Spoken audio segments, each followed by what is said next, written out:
यूं ही नहीं मिलती राही को मंजिल, एक जुनून सा दिल में जगाना होता है। यूं ही नहीं मिलती राही को मंजिल, एक जुनून सा दिल में जगाना होता है। किसी ने पूछा चिड़िया से कि घोंसला कैसे बनाती है। उसने कहा ऊंचे आसमान में उड़ के तिनका तिनका जुटाना होता है। फ्रेंड्स, मैं आपकी दोस्त सुधा सिंह विकलांग साथी ट्रस्ट के दिव्यांगम चैनल से आप सबका स्वागत करती हूं और आशा करती हूं आप लोग स्वस्थ होंगे। तो फ्रेंड्स, आज मैं एक नई कहानी लेकर आप लोगों के लिए हाजिर हूं, जिसका शीर्षक है फर्श से आर्श तक का सफर। तो फ्रेंड्स, आप लोगों को मेरी कहानी के शीर्षक से पता चल गया होगा कि आज मेरी कहानी कुछ अलग सी है। हाँ, मेरी कहानी एक संदेश देती भी है, तो प्लीज आप लोग सुनिएगा और बताइएगा कि मेरी कहानी में ऐसा क्या संदेश छिपा है। हमारे यहाँ अब तो उच्च लोगों के लिए बेटी की शिक्षा मायने रखती है, लेकिन हमारे यहाँ अभी भी गांव में या जो थोड़े गरीब टाइप के लोग हैं, जो थोड़ा नीचे तबके के लोग हैं, उनके लिए बेटे की शिक्षा मायने नहीं रखती है। उन लोगों की एक सोच होती है कि बेटियों को पढ़ा के करना क्या है, उन्हें तो शादी करके घर बसाना है, तो उनकी पढ़ाई पर क्यों खर्चा किया जाए, उन्हें क्यों पढ़ाया जाए। ये हमारे समाज की एक सोच होती है, और जहाँ पर हमारे समाज के लोग ये सोचते हैं कि बेटियों को पढ़ाई लिखाई की कोई ज़रूरत नहीं। अब तो खैर शहरों में या जो समझदार लोग हैं, वो लोग ये सोचते हैं कि नहीं, बेटियों को भी पढ़ाना चाहिए, बेटा और बेटी एक समान होते हैं। पर अभी भी कहीं ना कहीं पर ये कुरीति, इसको हम कुरीति ही कह सकते हैं, ये कुरीति हमारे समाज में अभी भी कहीं ना कहीं व्याप्त है। लोगों ने एक अपने मन में विचार बना के रखा है कि आप लड़की को पढ़ाकर क्या करेंगे। वो किसी के घर जाकर चौका चूल्हा ही करेगी, या अगर लड़की जॉब कर रही है तो तभी वो चौका चूल्हा ही करेगी। पर ये सोच कहीं ना कहीं गलत होती है। लड़कों की तरह लड़कियां भी आसमान छूना जानती हैं, और लड़कों की तरह लड़कियां भी मम्मी पापा का नाम रोशन करती हैं, और लड़कों की तरह लड़कियां ही आज हर फील्ड में आगे हैं। मेरी ये कहानी कुछ इन्हीं बातों की तरफ दर्शाती हुई है, और मैं अपनी कहानी के माध्यम से आप सबको कुछ इन्हीं बातों को इंगित कराते हुए लेकर चलती हूँ। और एक चीज़ और होता है, जब आप किसी गरीब परिवार में जन्म आपका हुआ होता है तो लोग आपको एक हीन भावना से देखते हैं, जहाँ पर आपके बाकी रिश्तेदारों की अच्छे से आवाभगत होती है, वहीं पर एक गरीब रिश्तेदार की आवाभगत तो दूर, उसे कोई शुद्ध पानी भी दे दे, बहुत बड़ी बात होती है। तो फ्रेंड्स, आज मैं आप लोगों को अपनी कहानी फर्श से अर्श तक के सफ़र तक लेकर चलती हूँ। आप लोगों के लिए मैं आज ये नई कहानी लेकर आई हूँ, तो मैं आप लोगों को कहानी सुनाती हूँ। देखिए सर, देखिए एक लोग होते हैं, वो आते हैं और वो कहते हैं, देखिए मैं डीएम साहिबा को जानता हूँ, आप मुझे प्लीज़ अंदर जाने दीजिए, वो हमारे गांव की बेटी है। और वो सिपाही से कहते हैं, पर सिपाही कहता नहीं सर, मैं आपको अंदर नहीं जाने दे सकता, जब तक मैडम का आदेश नहीं होगा मैं आपको अंदर नहीं जाने दे सकता। तो उस पर मिस्टर राम बाबू जो होते हैं, जो अंदर डीएम साहिबा से मिलने की जिद कर रहे होते हैं, वो कहते हैं कि तुम मुझे नहीं जानते हो, मैं उसके गांव का बहुत उसका चाचा लगता हूँ, बहुत खास हूँ, और बिटिया जैसे ही सुनेगी कि मैं आया हूँ दौड़ के आएगी। तो इस पर वो जो सिपाही होता है वो कहता है, सर जब तक मैडम नहीं कहेंगी मैं आपको अंदर नहीं जाने दूंगा। वो काफ़ी जिद करते हैं, नहीं मुझे अंदर जाने दो, और तुम अगर मुझे अंदर नहीं जाने दोगे तो मैं तुम्हारी शिकायत कर दूंगा। तो इस पर वो कहता है कि हम लोगों को आदेश नहीं है कि हम अंदर हम आपको अंदर भेजें। 1 मिनट आप रुकिए, मैं पूछ के मैडम से आता हूँ, अगर मैडम कहती हैं कि हाँ आप अंदर आ सकते हो तो मैं तुरंत जो है आपको बुला लूँगा। वो वहाँ पर खड़े रहते हैं और सिपाही अंदर जाता है। वो डीएम साहिबा से कहता है कि मैम कोई राम बाबू हैं जो बताते हैं कि इस गांव से आए हैं, तो क्या मैं उन्हें अंदर भेज दूं। तो इस पर वो डीएम मैम सोचती हैं कि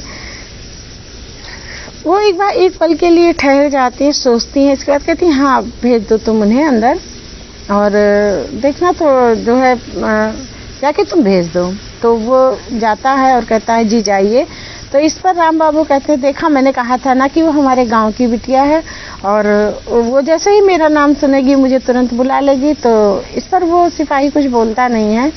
सर अंदर जाते हैं और वो जैसे ही राम बाबू अंदर केबिन में दाखिल होते हैं, अंदर आते हैं, तो डीएम मैम पूछती हैं चाचा जी नमस्ते। वो कहती हैं चाचा जी नमस्ते, और वो कहती है कि और चाचा जी बताइए क्या काम था। तो राम बाबू कहते हैं अरे बेटा काम हो तो क्या तभी मैं तुमसे मिलने आऊँ, और कभी कभी तो तुम तो हमारे गांव की बिटिया हो, हम लोगों को पता था कि आप पूरे देश का नाम रोशन करोगी, हमारे गांव का नाम रोशन करोगी, और जब तुम्हारी पोस्टिंग हुई तो मुझे लगा कि तुमसे मिलना चाहिए, और तुम मेरे गांव की बेटी हो। तो इस पर वो उन्हें देखकर मुस्कुरा देती है और अपने प्यून से कहती है कि चाय नाश्ते का प्रबंध किया जाए। तो वो इसी बीच एक जो कॉन्ट्रैक्टर होते हैं वो अंदर दाखिल होते हैं, और आके सिपाही उनसे कहता है कि मैम मिस्टर मेहता आपसे मिलना चाहते हैं। तो वो कहती है ठीक है आप उन्हें बुला लीजिए, और अपने जो राम बाबू चाचा जी रहते हैं उनसे कहती है चाचा जी 1 मिनट, मैं थोड़ी देर में अभी आती हूँ। तो वो उन्हें केबिन में बुलाती है और वो उनसे बातें करती है कि जी बताइए। तो वो कहते हैं कि मैम मुझे इस फाइल पे साइन चाहिए था, और तो वो अपना फाइल देते हैं, वो साइन करती है, देखती है, और कुछ सड़क या कुछ का रहता है तो वो साइन करती है। और जैसे ही मिस्टर मेहता मुड़ के जाने लगते हैं वो राम बाबू को देखते हैं तो कहते हैं अरे राम बाबू आप यहाँ पे कैसे? तो वो कहते हैं अरे ये मेरी गांव की बिटिया है और हमारे बहुत अच्छे संबंध थे इनके घर से, बहुत अच्छे से ये हमको जानती है, और जब हमें पता चला इसकी पोस्टिंग यहाँ पे हुई है तो मैं इससे मिलने आया। तो इस पर वो कहते हैं, तो वो बहुत श्रद्धा से उनको सर झुकाते हैं कि हाँ इनकी इतनी खास हैं। और वो कहते हैं कि चलिए राम बाबू बाहर बैठते हैं और मैम को जो है काम है होगा। तो इस पर वो राम बाबू और मिस्टर मेहता उठते हैं, केबिन से बाहर निकलते हैं कि तभी जो है राम बाबू कहते हैं कि ये जब ये छोटी थी तभी हम लोग यही कहते थे कि ये लड़की पढ़ लिख कर एक ना एक दिन सबका नाम रोशन करेगी। डीएम साहिबा मुस्कुराने लगती हैं और अपने उन पिछले दिनों में खो जाती हैं, सोचती हैं कि ये वही लोग हैं जब वो पढ़ने जाती थी उसके ऊपर छींटाकशी करते थे कि पापा के पास तो फूटी कौड़ी नहीं है पर बेटी को अफसर बनाएंगे। वह सोच के मुस्कुराने लगती है कि लोग कैसे कैसे रंग बदलते हैं। जहाँ पर ये लोग कभी मेरे ऊपर तंज कसते थे आज ये मुझे अपना रिलेटिव बता रहे हैं। जहाँ पर ये लोग हम लोगों को किसी से मिलाते तक नहीं थे आज ये लोग हमें अपना रिलेटिव अपने गांव की बेटी बता रहे हैं। वो सोचती है कि स्थिति अगर आपकी अच्छी है तो कोई भी आपका रिश्तेदार बन जाता है, लेकिन अगर आपकी स्थिति अच्छी नहीं है तो अपने सगे रिश्तेदार भी साथ छोड़ के चले जाते हैं। वो ये सब बातें सोचती है और इन सब बातों के साथ वो अपनी पिछली जिंदगी में कहीं खो सी जाती है। रुचि, डीएम साहिबा रुचि, एक छोटी सी फैमिली होती है, मम्मी पापा 2 बहनें होती हैं और एक भाई होता है, दादा दादी और चाचा चाची उनके बच्चे होते हैं। चाचा डॉक्टर होते हैं तो वो शहर में रहते हैं, उनका एक बेटा होता है और ये 2 बहनें होती हैं, एक भाई होता है और दादा दादी सब लोग साथ में रहते हैं। पापा खेती करते हैं तो सारा घर का खर्चा खेती से ही चलता है और दादा दादी की दवाएं, घर की देखरेख और घर का सारा खर्चा खेती से ही चलता है। और पापा की स्थिति बहुत अच्छी न होने के कारण वो पढ़ाई बच्चों को अपने सरकारी स्कूल में डालते हैं, जहाँ पर ये रुचि पढ़ने लिखने में बहुत अच्छी होती है। वो अपने हर क्लास में फर्स्ट डिवीज़न आती है और काफ़ी होशियार बच्ची होती है, पर पापा के पास पैसे ना होने की वजह से अक्सर उसे लोगों की बातों का सामना करना पड़ता। दादी भी गुस्सा करती कि क्या ज़रूरत है पढ़ाने की, ये कौन सी तुम्हारी बिटिया अफसर बन जाएगी और कौन सा ये कलेक्टर बनेगी और क्या करोगे पढ़ा के इसको, कोई ज़रूरत नहीं है, बस इसको इतना ही 5th तक कक्षा 5 के एग्ज़ाम देने के बाद उसकी दादी कहती कि इसको बस इतना पढ़ा के छोड़ दो, कोई ज़रूरत नहीं है कि वो पढ़ाई करे। पर पापा को अपनी बेटी पर नाज होता है कि उनकी बिटिया कक्षा 5 तक हर क्लास में फर्स्ट डिवीज़न आई है और वहाँ पर प्रधानाचार्य भी उसके पापा से कहते हैं कि आपकी बिटिया पढ़ने में बहुत होशियार है और आप इसकी पढ़ाई आगे जारी रखिएगा। और पर उनकी माली स्थिति अच्छी नहीं होती है और किसी तरह वो 6 में अपनी बिटिया का नाम लिखाते हैं गांव में ही, और जहां पर गांव के लोग भी, गांव के प्रधान सब लोग कहते हैं कि ये इतने गरीब हैं उसके बाद भी पढ़ा रहे हैं, कहाँ से कॉपी किताब का इंतजाम करेंगे। अगर वो कुछ प्रधान से कुछ राशि, सहायता राशि चाहते, वहाँ पर भी वो लोग कोई सुनवाई नहीं होती थी।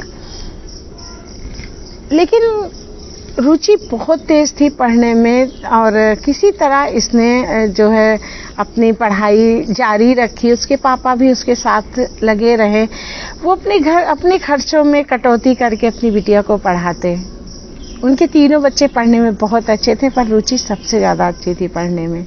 किसी तरह रुचि का हाई स्कूल का पेपर हुआ और उसकी दादी कहती, अब तक तो तुम पढ़ाए, अब पढ़ाई बंद कर दो, इसने पेपर दे लिया है, कौन सा ये बहुत अच्छे नंबरों से पास होगी, और जो है अब एक काम करो, इसके लिए कहीं लड़का ढूंढना शुरू कर दो। उसके पापा मन ही मन मुस्कुराते हैं और कहते हैं कि सोचते हैं कि मैं अपनी बिटिया को पढ़ाऊंगा, वो पढ़ रही है। और जब उसका रिजल्ट आता है तो 95% के उससे वो पास होती है और उसके पापा काफ़ी खुश होते हैं, वो भी बहुत खुश होती है। लेकिन उसे आगे की पढ़ाई करनी होती है तो वो उसके पापा थोड़े टेंशन में होते हैं। वो कहते हैं कि बेटा, अगर मैंने तुम्हारा नाम शहर में लिखा दिया तो मेरी माली हालत इतनी अच्छी नहीं है कि मैं तुम्हें जो है शहर में तुम्हारा नाम लिखा सकूं, और चलो किसी तरह मैंने तुम्हारा नाम लिखा भी दिया तो तुम वहाँ पे रहोगी, रेंट का और कॉपी किताब का मुझसे नहीं हो पाएगा, तो बेटा क्या तुम प्राइवेट पढ़ सकती हो। तो इस पर वो कहती है, पापा क्या आप मुझे एक साइकिल ले दोगे। तो वो कहते हैं कि हाँ बेटा, अगर कोई पुरानी साइकिल मिल जाती है तो मैं ज़रूर तुम्हें ले दूँगा। और तो वो कहते हैं कि पापा आप मेरा नाम लिखा दीजिए और मैं जो है साइकिल से रोज आऊंगी जाऊंगी तो रेंट का पैसा बचेगा और इस तरह जो है आपके ऊपर ज़्यादा बर्डन नहीं आएगा। तो इस पर उसके पापा तो कहते हैं कि बेटा बहुत दूर है, 7-8 किलोमीटर डेली आना जाना तुम्हारे लिए बहुत दिक्कत हो जाएगी। तो कहती है नहीं पापा मैं कर लूँगी, आप बस मेरा नाम लिखा दीजिए।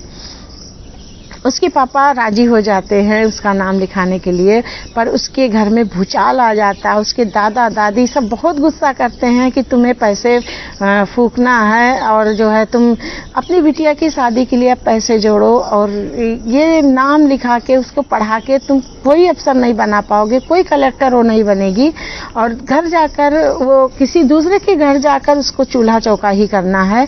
उसे गृहस्थी के काम में निपुण करो, उसे गृहस्थी का काम सिखाओ।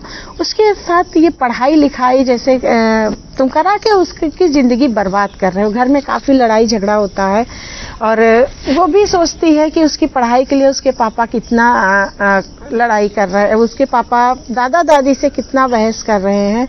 और इस पर उसकी दादी थोड़ा गुस्सा होते हुए कहती हैं कि अरे देखना मेरा बेटा शुभम, वो देखना कि इससे ज़्यादा नंबर लेकर आएगा, और देखना आप जो है कि तुम्हारे बच्चे क्या हैं पढ़ने में, मेरे छोटे बेटा देखना इससे ज़्यादा नंबर लाएगा, वो पूरा टॉप करेगा। तो उसके पापा मुस्कुरा देते हैं क्योंकि दादा दादी अक्सर उसके चाचा डॉक्टर रहते हैं, पैसे कमाने वाले रहते हैं।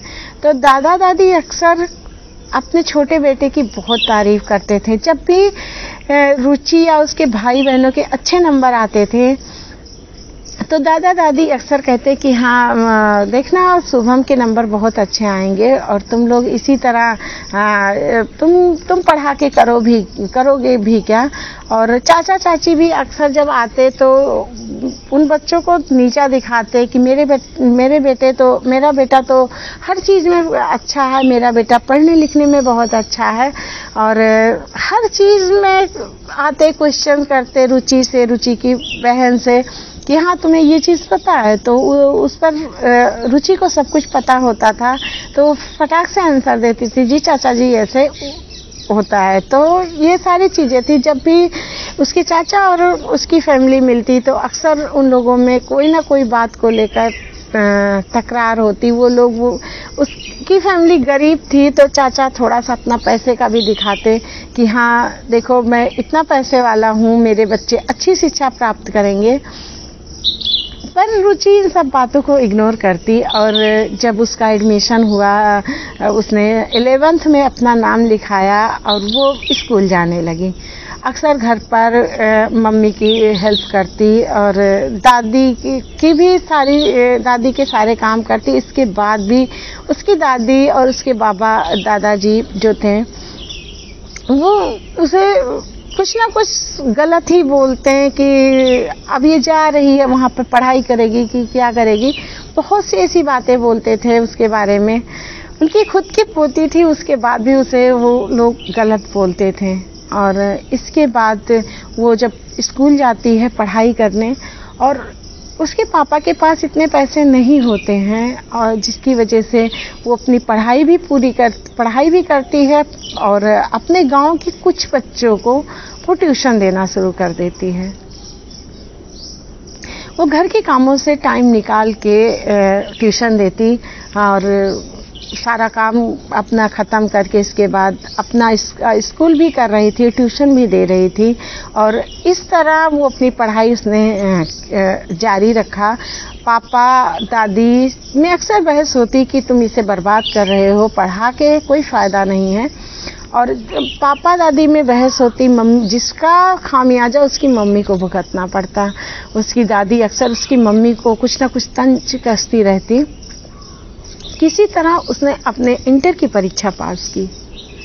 इंटर में भी उसके काफ़ी अच्छे नंबर आए, और जिसकी वजह से सब पूरे उसकी जितनी दोस्त थी, जितनी सहेलियां थीं, सब लोगों ने बहुत बधाई दी।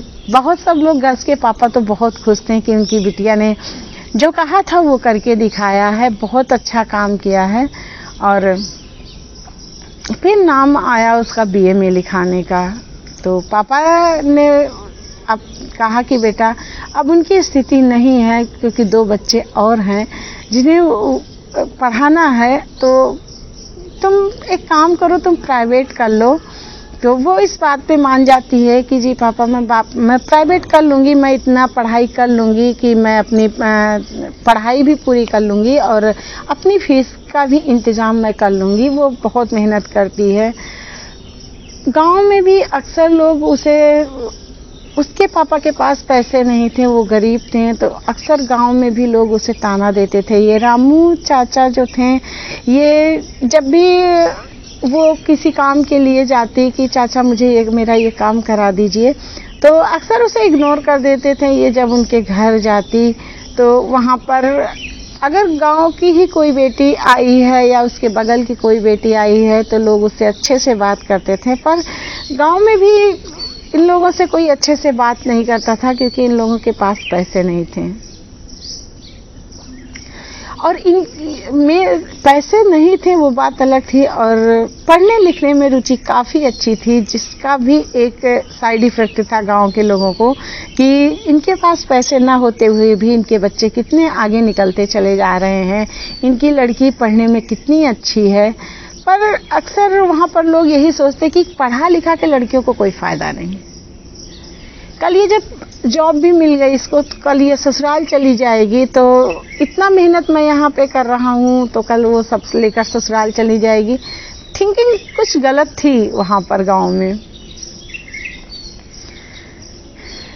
यहाँ पर रुचि अपनी पढ़ाई कर रही होती है, और इसके पापा और इसकी दादी इस रुचि के पापा पर प्रेशर बनाते हैं कि अब ये इंटर कर चुकी है और अब इसकी शादी ढूंढो, वरना अगर इसके पैर कहीं बहक गए तो ये किसी का भी सबका नाक कटा देगी, सबका सर शर्मिंदगी से नीचे कर देगी। ये लड़की है और लड़कियां बहकते देर नहीं लगता है। उसके पापा को अपनी बेटी पर पूरा विश्वास था। उसके चाचा भी कहते कि इतने दिनों, अब इतना एज हो गया है और घर पे बैठा के रखे हैं, पढ़ा रहे हैं, पढ़ाने का कोई मतलब नहीं है। और ये नहीं कि भैया इसकी शादी ढूंढे और किसी से कर दे। तो उसके पापा के दिमाग में भी बातें आई कि हाँ, उनकी बेटी अब बीए कर रही है, अब कहीं ना कहीं से उसके लिए एक सुयोग्य वर ढूंढे। पापा भी उसके एक पापा उसके चाहते थे कि उनकी बेटी जहाँ जाए सुकून से रहे, सुख से रहे, तो वो अपनी बेटी के लिए एक अच्छा वर ढूंढ रहे थे, जिस पर तब भी दादा दादी, चाचा चाची अक्सर ये बोलते कि तुम्हारी बेटी को कोई इंजीनियर, डॉक्टर नहीं मिलेगा, और ये मत सोचो कि तुम अपनी बेटी के लिए कोई राजकुमार ढूंढ के लाओगे।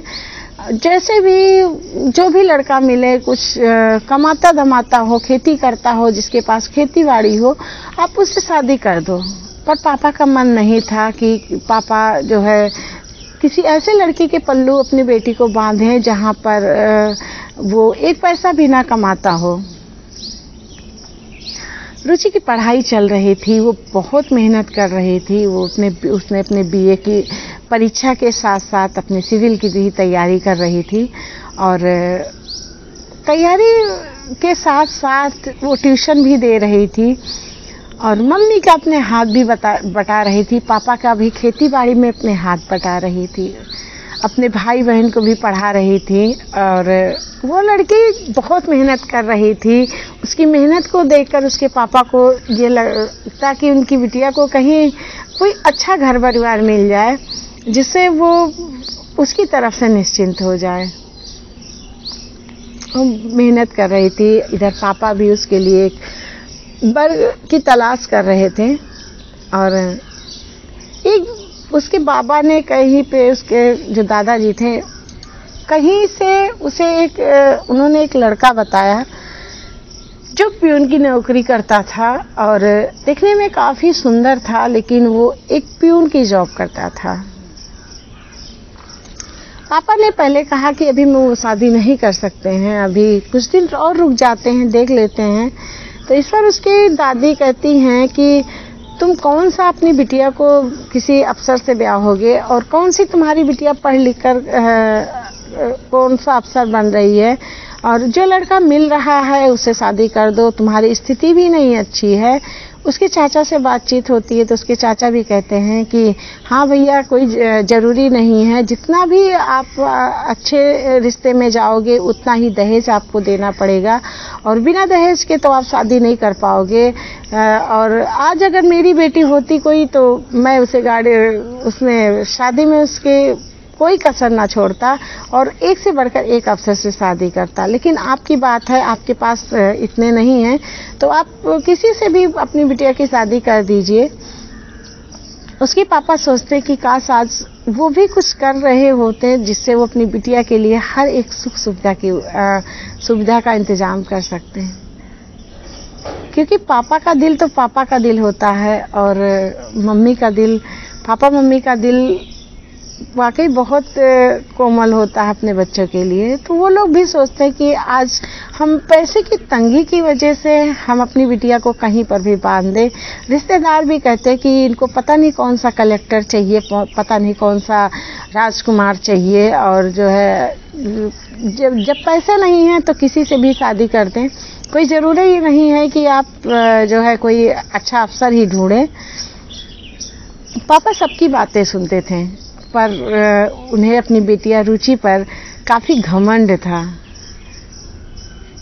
किसी तरह रुचि की पढ़ाई उसने बीए कंप्लीट किया, और वो फॉर्म, उसके पास इतने भी पैसे नहीं थे कि वो अपने सिविल की परीक्षा के लिए, पीसीएस की परीक्षा के लिए फॉर्म भर सके। किसी तरह उसने ट्यूशन करके जो है कुछ पैसे जुटाए थे, जिसकी वजह से वो फॉर्म भर पाई थी। उसने फॉर्म भरे, उसका पेपर था, और जब दादा दादी को पता चला कि ये पीसीएस का पेपर देने जा रही हैं, तो फिर घर में काफ़ी हंगामा हुआ कि ये लड़की सिर्फ नाक कटाएगी और कुछ नहीं करेगी। पर पापा जो है, उसके पापा ने सोचा कि मेरी बिटिया अगर इतना कह रही है, इतना मेहनत उसने खुद फॉर्म भरा है, सब कुछ खुद किया है, तो क्यों ना इसे पेपर मैं दिलाने ले जाऊं। उसके पापा उसे पेपर दिलाने ले जाते हैं रास्ते में।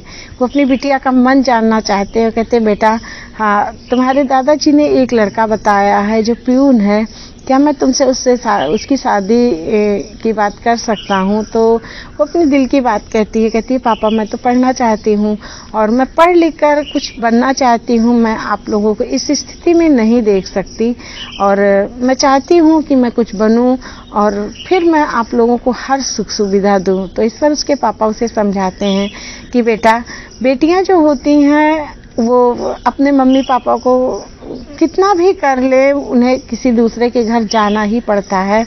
वो कोई अधिकारी बन जाए, चाहे कुछ भी बन जाए, पर उन्हें दूसरे के घर जाना ही पड़ता है।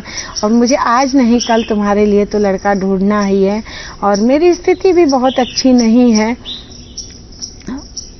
रुचि की और उसके पापा की बातचीत होती है। वो कॉलेज में आती है, वो पेपर देती है।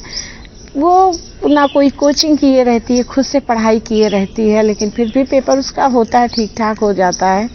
और वो जब बाहर निकल के आती है थोड़ा मायूस लगती है। तो इस पर उसके पापा पूछते हैं कि बेटा क्या हुआ और तुम ऐसे क्यों मुंह लटकाए हो? तो वो सारी बात बताती कि पापा, पेपर बहुत अच्छा नहीं हुआ, मैंने बहुत कोशिश की थी लेकिन फिर भी मैं बहुत अच्छा नहीं कर पाई। उसके पापा कहते हैं कि बेटा कोई बात नहीं, हर कोई पहली बार में नहीं पास कर लेता है और जो भी होगा वो रिजल्ट आने के बाद पता चलेगा। तुम टेंशन क्यों ले रही हो और देखा जाएगा। और कोई ज़रूरी नहीं कि हर बच्चा पास ही हो। तुम दोबारा, अगर तुम्हारे अंदर हिम्मत है, तुम दोबारा मेहनत करना। पर रुचि को लगता है कि उसके पास इतने पैसे नहीं हैं, उसके पापा के पास इतने पैसे नहीं हैं। वो दोबारा मेहनत करेगी, दोबारा फॉर्म डालेगी, तो कैसे वो करेगी? वो बड़ी मुश्किल से अपने ट्यूशन के पैसों से अपने भाई बहनों की फीस जमा करती थी, क्योंकि उसका मानना था कि उसके भाई बहन जब पढ़ लिख कर कुछ बन जाएंगे तो उनके मम्मी पापा की लाइफ सेटल हो जाएगी, उनके मम्मी पापा की ज़िंदगी बहुत अच्छी हो जाएगी। वो गरीबी की हर दंश को वो झेल चुकी थी और इस गरीबी के दंश को वो अपने भाई बहनों के ऊपर उसका साया नहीं पड़ने देना चाहती थी। वो अपने उस गरीबी में उसने हर इंसान को देखा था जो सिर्फ गरीब होने की वजह से उसके अपने रिश्तेदार, उसके अपने दोस्त, उसके अपने लोग उसे हे दृष्टि से देखते थे। वो इस गरीबी नाम के ठप्पा को दूर करना चाहती थी। उसने अपना जी जान लगा दिया था, अपना नंबर 1 परफॉर्मेंस दिया था। वो सोच रही थी कि कुछ ना कुछ उसे जॉब मिल जाए, एक छोटी सी ही जॉब उसे मिल जाए जिसकी वजह से वो अपने इस परिवार की देख रेख कर सके। वो उसके घर में काफ़ी टेंशन का माहौल रहता था जब भी उसकी पढ़ाई लिखाई की बातें होती थी। और इन सब में वो पेपर देकर बाहर निकली और उसके पापा ने उससे जब सवाल किया तो उसके मन में एक दर्द भी था कि पता नहीं वो आगे कुछ कर पाएगी कि नहीं कर पाएगी, या उसकी शादी के लिए उसे शादी करके उसे ससुराल भेज दिया जाएगा। बहुत सारे सवाल थे उसके मन में। तो फ्रेंड्स, मेरी ये कहानी फर्श से अर्श तक का सफ़र का भाग एक यहीं पर समाप्त होता है। अगर आप लोगों को पसंद आए तो please like, comment and share कीजिएगा। और ये कहानी मेरी जो है समाज को एक संदेश देती है कि बेटियां भी कुछ कर सकती हैं। और प्लीज़ आप लोग अपनी बेटियों को दबाइए मत, उन्हें हौसला दीजिए कि वो इस खुले आसमान में उड़ सके, इस खुले आसमान की बुलंदियों को छू सके। अमीर हो गरीब हो, हर माँ बाप के अंदर एक प्यार तो बराबर होता है, चाहे कोई अमीर माँ बाप हो चाहे कोई गरीब माँ बाप हो, सबका प्यार बराबर होता है। ऐसा नहीं है, बस एक चीज़ होता है कि अमीर माँ बाप अपने बच्चे की हर इच्छा पूरी करते हैं और गरीब माँ बाप अपने बच्चों की इच्छाओं को पूरी जरूर करते हैं, पर हर इच्छा नहीं पूरी कर पाते हैं। पर प्यार उनका एक जैसे होता है, चाहे वो अमीर हो चाहे गरीब हो, प्यार उनका हमेशा एक जैसे ही होता है। वो अपने बच्चों के लिए हर कोई वो चीज़ करना चाहते हैं जो एक अमीर माँ बाप करते हैं। तो फ्रेंड्स, मैं आप लोगों से बस यही कहना चाहती हूँ कि इंसान का इंसान होना मायने रखता है, इंसान का गरीब या अमीर होना मायने नहीं रखता। वो इंसान कैसा है ये ज़्यादा मायने रखता है। तो फ्रेंड्स, मैं इसी के साथ आप लोगों से फिर मिलती हूँ मंगलवार को।